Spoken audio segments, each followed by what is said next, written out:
0 and 2, obviously yeah. not the start quite they want. DRX, of course, would love to join their countrymen at a 2-1 start, which would put every LCK team in first or second, and the chance of topping their group and making the 4X semifinal dream, you know, which is, I think, what everyone's looking for here. Azir and Caitlyn off the side. From blue, Sejuani banned away by DRX. Yeah, also real quick, if GAM wins this, then not every group will have an 0-3 team.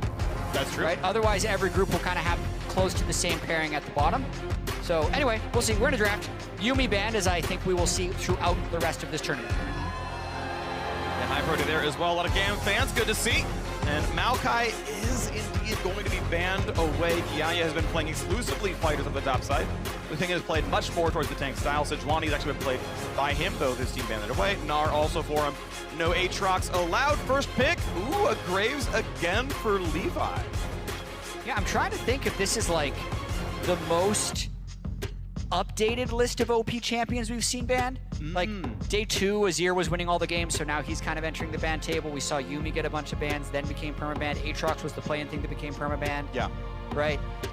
This feels very kind of on point of if I had to pick the 6 most powerful Worlds champions, it would almost be these 6 bans. I actually kind of agree with you. I think that's actually a really good lineup there, but as we let the time tick down, Sylas gets to come back through. Zeka exclusively on melee champions in the group stage itself. When you count playing, there's more going on there. He got an Azir game, but otherwise, the man is melee. He is a melee enjoyer, for sure. Akali, Sylas, even when he was in the LPL, melees were his jam. Does Yone in there. Yeah. Azir's the other one, but obviously that's banned away. Ahri occasionally. Oh, but we get Kindred into Graves. Marksman again here for Pioshik, who played by far the majority of their games domestically. Like, far, far more games than Juhan. It was close to 50-50. In play-ins, it was 3-2. In groups, now it's 2-1. Pioshik is playing more games, but it is interesting that they are still switching back and forth, but Pioshik, again, still playing the lion's share. Yeah, only 2 Kindred games in LCK Summer, but definitely a big pick of his in the past. And I will also say, even though Graves is usually the preferred marksman jungler, Kindred can match Graves in a lot of ways. So it's a small step down, but definitely one of the, actually one of the best Kindred matchups, so to speak. Right, yeah, you can evade it upon, but you can also get away from it. You're not gonna get locked down. You always have time to cast the ulti. Ori gonna come through. Tingen gonna be on Orin duty here, no problem. Was notified. This is now champion 101 as Kindred has been locked in. So, Jat, you had the spicy hot take in, I don't know, day 2 or 3. Yesterday. Yesterday, cool. That it was the best Worlds meta. It has certainly been the most diverse by far, as Kindred now locked in here as well. I think we beat the record by 8 champions now, picked or bans and counting. We're not even done with groups. We're not even halfway through groups. Yeah, I mean, the people on the desk were like, that's not that hot a take. I agree with you. I'm like, but no one has said it then. Yeah. Right? We've had some snoozer Worlds metas. Yeah. There's definitely been some that haven't hit, but this one has no 100% pick ban champions. It has the most unique champions ever. Someone else needs to check if it's the highest percentage of the total champion roster which has been picked or banned, which is maybe a more accurate assessment. The other thing is, we've also had more games to this point than I think ever before. The play-in format was modified from last year. There was an extra team in both groups this year, so more games were played. But I don't care, man. 101 is so many champions already, and the top 5, the 6 champions we're talking about here that are banned, those are the 6 as of now, but I almost guarantee you as we move throughout the tournament, people will realize oh man, Aphelios is winning all the games, or Sylas is winning all the games, and I actually do think we're not going to get settled on a meta, maybe the whole tournament. So interestingly, Deft is one of the only players still playing this Fortune here at the World Championship. Besides, maybe he's not going to do it after all. Tristana is now the hover, thinking that, Kai'Sa can be bullied a bit in lane. She's relatively short range. You can, even just poking her with E auto onto a minion, blow up for 130. That's decent poke. You can always rocket jump Leona. There is nothing GAM can do surprising enough to preempt Aegis on a rocket jump, so Deft should be permanently safe. The backline damage is going to be great with Orin buffing it up marksman. And Jax will come through for Kiaya as the answer to Orin top. I actually don't think that that's that winning of a matchup. It's pretty difficult. Ornn is a beef ball early on in the lane phase, so Kiaya will definitely have to scale up a good bit before that pick becomes effective, but it does trigger that they are playing towards side lanes, especially once the Taliyah comes in. So Taliyah can be great setup for the Jax or for a Kai'Sa Leona game. All right, at the very end, I believe that is locked, and it's going to be Rel on the bottom side. So yes, aggro tools are here. Ornn is the primary engage. Rel can certainly help, and even if she doesn't start it out, Tristana can just be like, I'm in melee range, press E, and there is a combo to be played. You can cleanse the zone of CC, you can go for hard burst onto the Kai'Sa. There is so much room for, if you get a small edge, you're up a wave, your recall's better, who knows what, you can blow this lane open. Taliyah on the other side going to be answering the mid lane up into Sylas. There are quite a few dashes. It's going to affect Triss, it's going to affect Rel, it's going to affect Kindred, it can even affect Ornn. You have, actually all 5 targets are good for the Pebbles here in the mid lane. So I like the Taliyah here a lot. It does fit. It is some magic damage on the roster. And Leona is the sole front line, basically.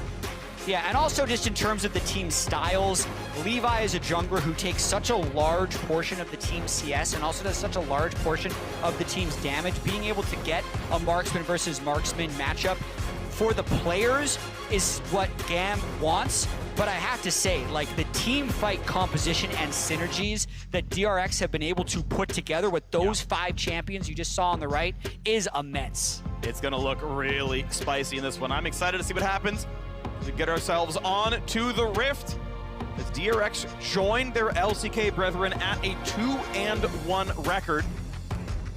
In so doing, would push a 4th and final team to 0-3 in the group stage. GAM hoping to step up. I mean, for so many years, we just didn't get to have Vietnamese teams at MSI and Worlds. We're just like waiting for the chance to get a lot of these players back that we've been seeing and loved watching. There's still so many fun memories of games in years past. Good to see them back. Unfortunately, have not yet found their footing here in the group stage. Yeah, we've definitely missed out on some international history with GAM not being able to attend some of the World Championships and MSI in the past couple years. It makes it really difficult to kind of gauge their power.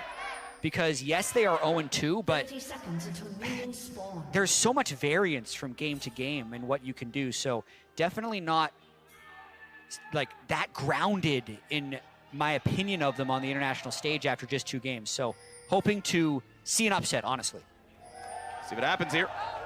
Would be a 1-2 record for both teams. Would tie them up at 3rd. With a lot to play for here.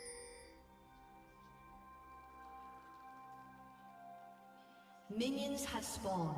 And just chilling over there is Taliyah. And Deft is going to be the trinket over the wall to spot spicy jungle plays. Yeah, okay. So that'll track the Graves 1 camp into run around. I like it. Yeah. There are a lot of ways Graves can invade. He can actually invade through Tri-Brush and like show up at Gromp. Yeah, interesting. Graves, Jax, and Taliyah are likely stronger level 1 than the Sylas match. But if they wait long enough, they can push him off. And also, they waited for Taliyah to walk through. Look at the knockup. Zeka's on the way. Kani, though, as well. Is it going to be enough, though? He's got to have the chains. Looks for the stun. A lot of damage. Ooh. First blood goes through to Ornn. Pyosik even gets the Kindred mark. And Kiaya can't catch him. Has his stun, forcing the flash away from Kingen. And now wants to fight Zeka a bit more. Knocking him right out, too. They're going to get absolutely everybody down. Running for his life. Taliyah would love to live. How long till Kingen has another stun, though? How long until everyone else dies? No Zeka walks way. in, just dashes in. It's already 3-0. What a disaster for GAM. DRX walk away with 2 kills on the Ornn, 1 kill on the Sylas, and 3 assists plus a Kindred mark for Pyosik. They're going to be a little late to lanes for farming, but boy, do they not care. Oh, this is the game you really love to start at. Levi, I get a blue buff.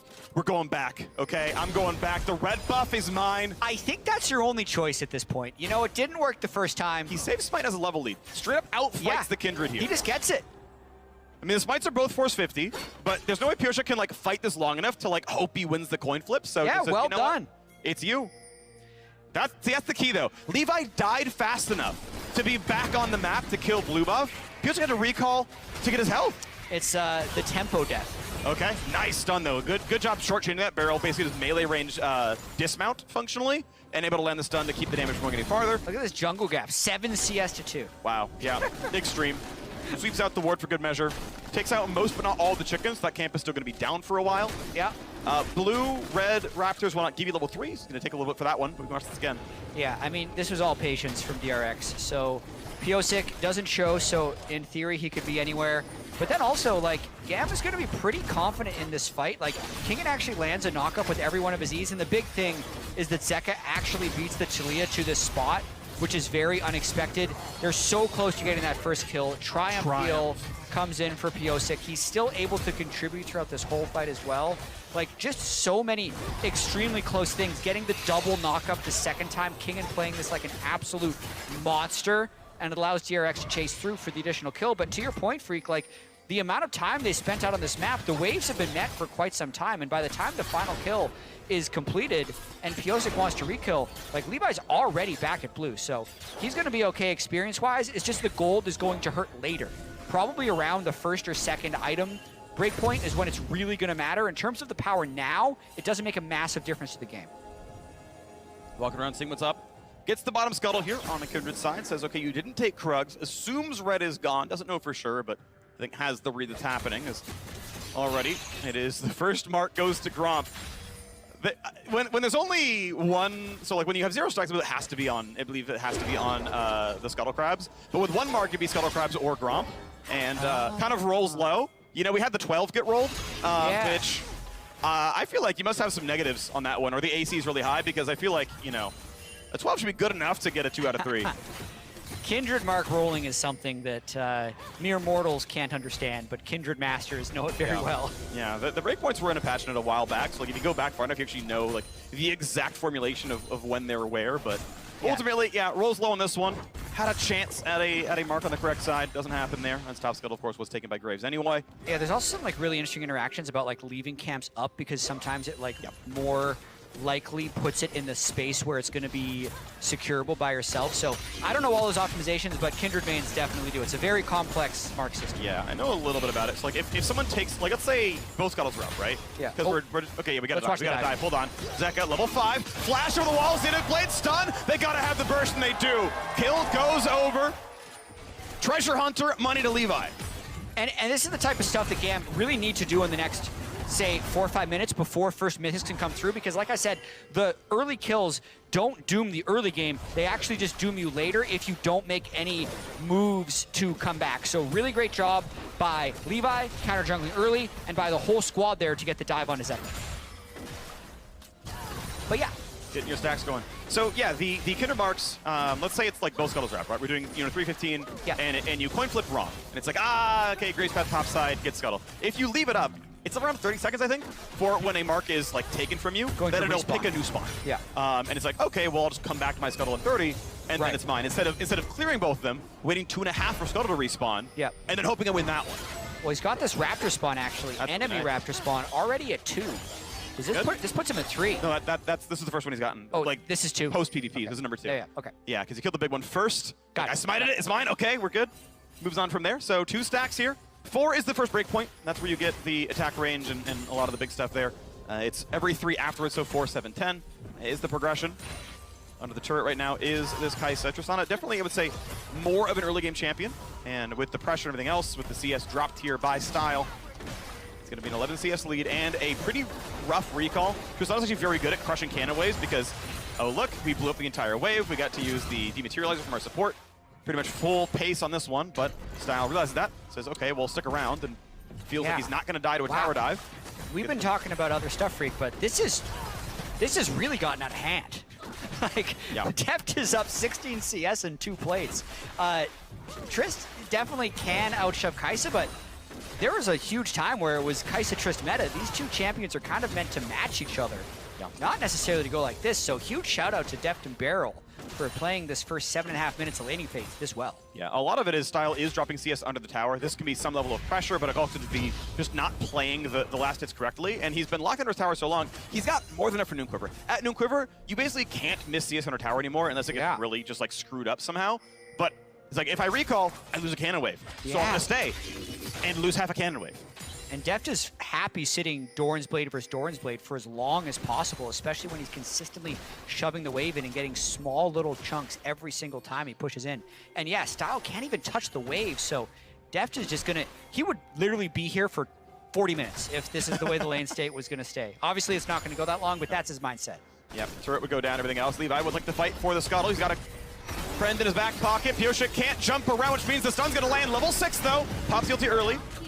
But at this point, don't you feel comfortable there? Smite, Flash still available, could fight for the Scuttle Crab. At this point, the I plus Smite, if it's an upgraded Smite, would kill it.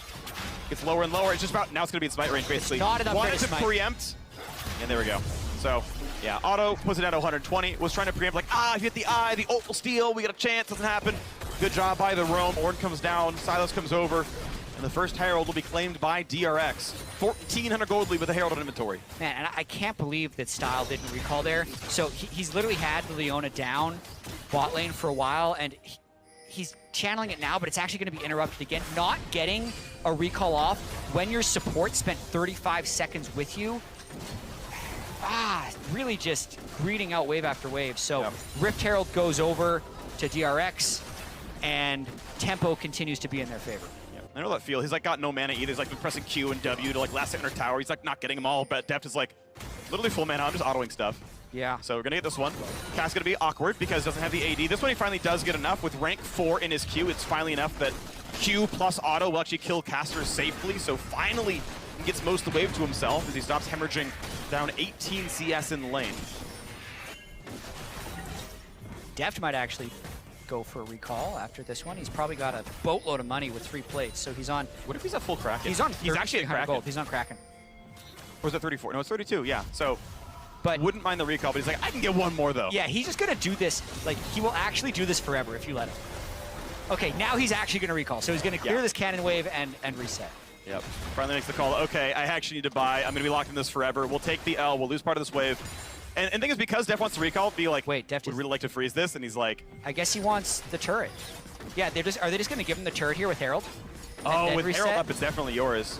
Doesn't even need to auto them at this point, but yeah. This is crazy. So he's gonna miss a recall timing. This also could have been a Drake timing as well, but yeah. They're gonna go for turret damage. They're actually saving the Herald itself. They'll just work this one down. And then they can Herald to another turret, still get plates. They can even give it to Deft after he resets and I love that. Accelerate him. This is so good for DRX. I love resetting Deft to top lane with a Mythic and then summoning, because like with Mythic and Herald, you're definitely killing all of top lane tier 1. Okay, how much gold is he resetting with? 4,073 gold. He goes back for his first base. Yeah, there's Kraken. There's Boots 1, Dagger. Yep, there you go.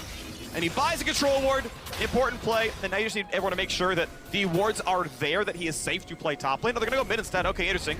Giving Zeka the gold here. Okay. I don't think Zeka's touched the turret, so he has to walk up. 160 each. There you go. Spreading the love a little bit, and actually Deft runs out bottom lane, so continuing to go for Kai'Sa.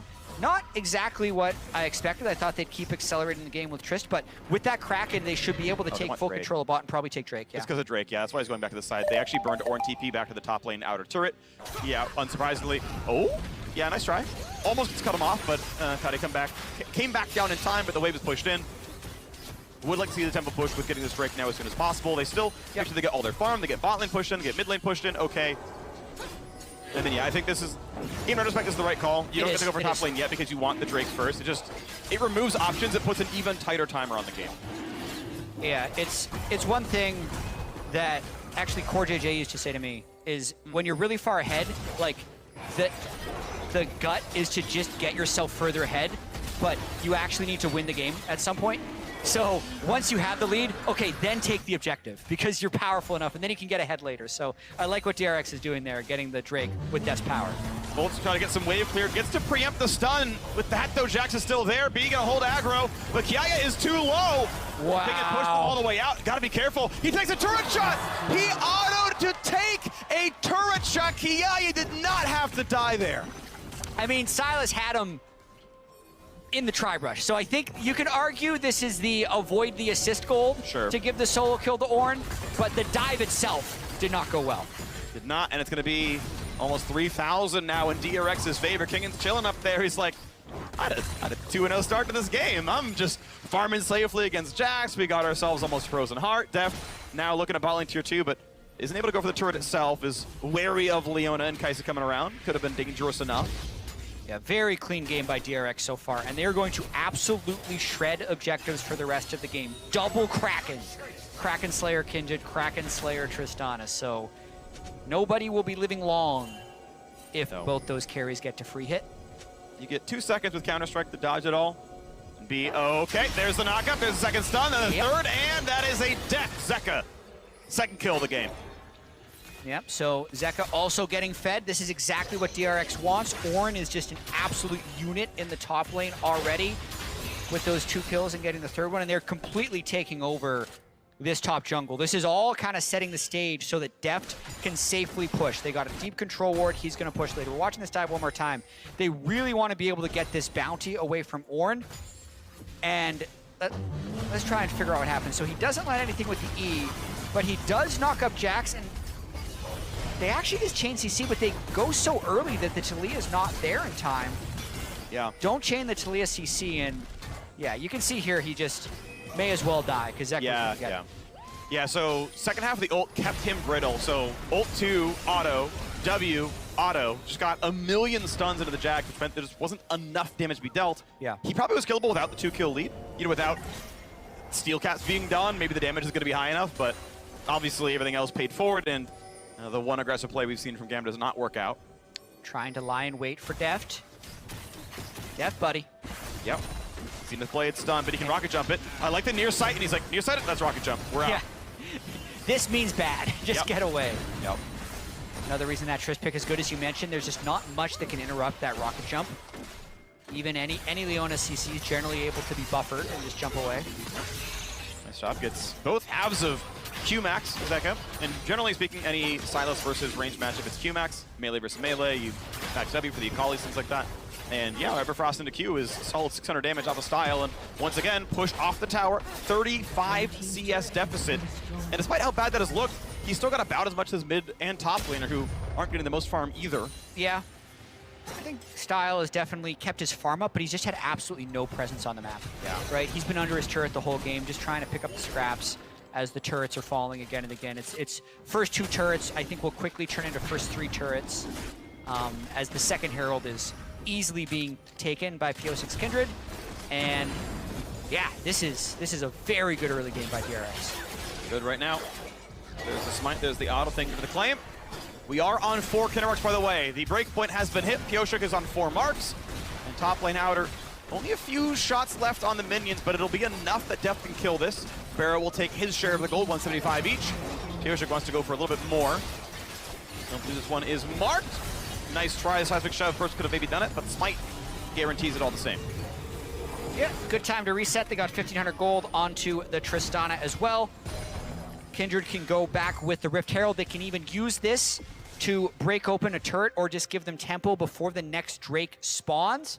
So it's such a difficult spot in the game right now for GAM. You know that they want to take big swings and be aggressive, but the big swings they've taken actually so far at Worlds have just missed. They had this huge fight that they went for in their first game. They got 5 for 0 aced. This game they went for this big risky invade, lost 3 right away, so they just had to play all these games from the back foot, which just makes aggression so much more difficult. But alas, they group 5 in River, and they are looking to throw down. Words of the wall, 15 seconds until Ocean Drake comes up. At this point, sure, maybe you try. Deft is not on 2 completed items, so if Style has Kraken, you are equal on completed items. Down a Zeal, but it's not the worst thing in the world. Again, I'm going to file right in. Board control pretty mediocre for the blue team. They're even on a scuttle right now. King is so strong right now with his Frozen Heart. The Talia doesn't do that much damage at this point in the game, so he can just walk up whenever he wants. Alrighty, walking up right there. They're going to find the 3-man engage. Barrow sets him up on the backside. Deft has a rocket jump away, though. Will they find these kills? Style comes in. Kai's good for 1. It's traded back and forth. They got Deft low, and they're going to have Kiaya get a second now as well. Style will drop. A 2v3 on the map now. Better than maybe expected. Diving back in for more. Stun's going to land. The rocks help a ton, but over the wall goes Barrow. And Cowdy in the wrong spot to help this one. Flashing over. He comes across. They get a second kill. A third, I should say. But now he's been left alone. Again, it's still +1. Zeka is unstoppable. Wow, GAM actually played that fight so close, but they are just not rewarded for it. They end up losing 4. Based on the gold going in, you would expect that fight to go a lot worse. Massive engage from Barrow at the start, and then it got super scrappy. You can see Barrow, Rel engage is so powerful, but I want to see how the Marines actually countered this up. So they get Levi, Talia, And then, okay, so Zeka's a little late to the fight, and they also get a massive amount of damage on Piosik early, which burns the Kindred ult. Then Deft from over the wall, while he does avoid the Leona ult, gets straight in range of Kiaya and Styles, so they're able to jump over and kill him first. And it's a flip. Oh, stolen by Levi. Can he get out though? Stunned up and shut down. That is money in the pocket. So that was not just a steal, it was an objective bounty. That is how much DRX is winning this game by. So 500 extra gold goes to the inventory. Okay, there's the Rift Herald. Zeka's getting really, really strong. We talked about Deft's turret plates. Zeka's 7 kills, so he's going to be getting a Magi-Eyes fairly soon, I'd imagine. And this mid-turret should be breakable. Down it goes. Gold shared amongst them. They push in to get the wave. They love to get this charge, and current health bar should just barely land once you get the eye plus a smite. Yeah, but now with it turning around to that wave. Drop this. Playable if you time the auto. Yeah, there you go.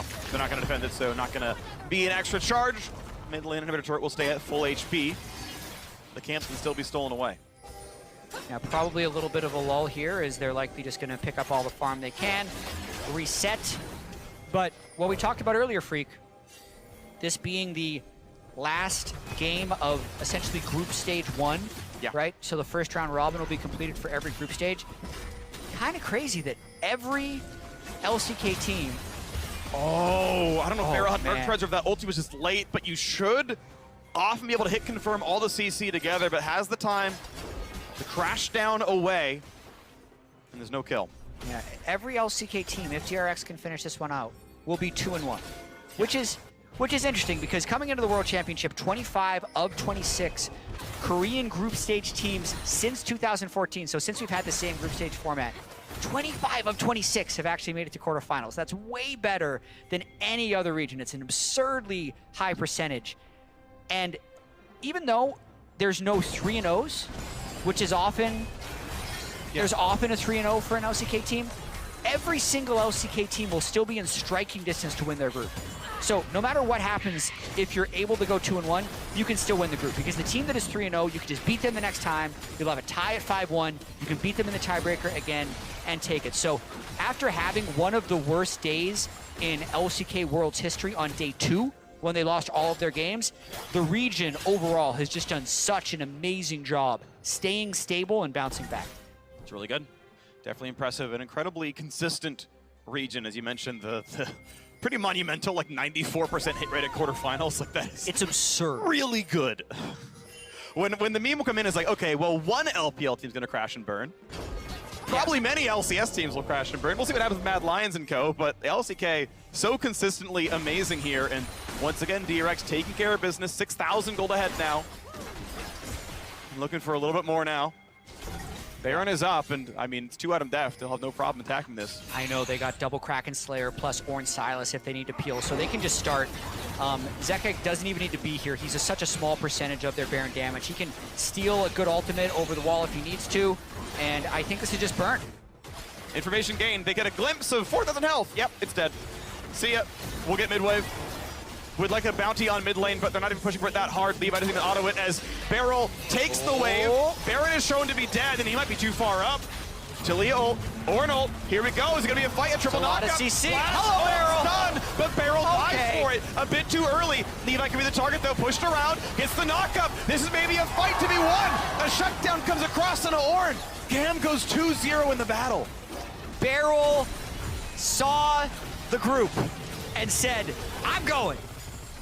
Oh, okay. I can jump in time, though. That's the problem. There's always enough time. Deft has the hands for it, and that might mean a bunch of kills. Re-engage 3v5 for a stun. 3v5. Zeka is good for 2. Deft will get the third, unless W comes up. Just flash. W, oh, he stopwatches it. Zeka will be a target, but he burns his own stopwatch, and they're gonna re-engage. A 3 versus 5, and they'll kill 4. They'll kill more. The inhibitor turret's gonna drop. The inhibit self is rubble as well. Zeka is popping off. 2 are down. He teleports back. He re-engages the fight, and they're going to take more. They're going to look for what they can. TP in onto the minions, keeping those alive.